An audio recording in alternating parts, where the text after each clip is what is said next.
let's talk about the jaw, TMJ. Can any of this influence what's happening everywhere else? I hope your answer is yes. But how do we know that this is directly compromising or helping you to use everything else?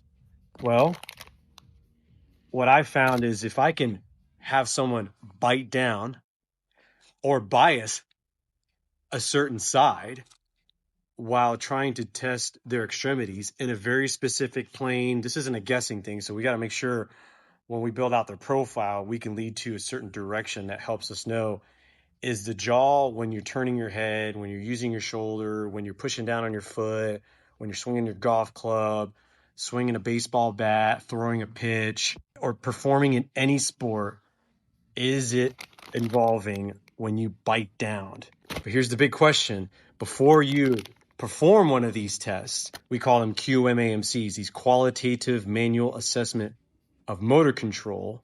What do we need to know first? We need to know the current status of all of this.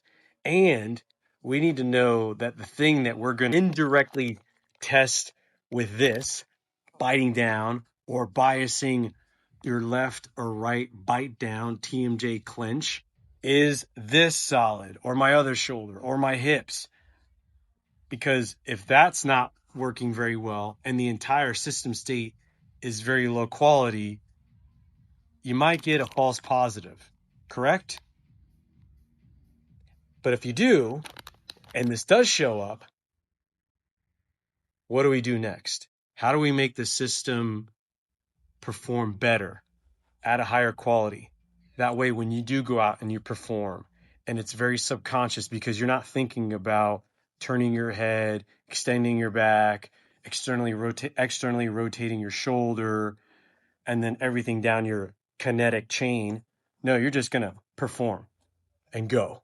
So, jaw, TMJ, and we haven't even talked about what happens here, or what happens here, or when we cover, or frequency in the ears, or tongue, all part of the muscle system.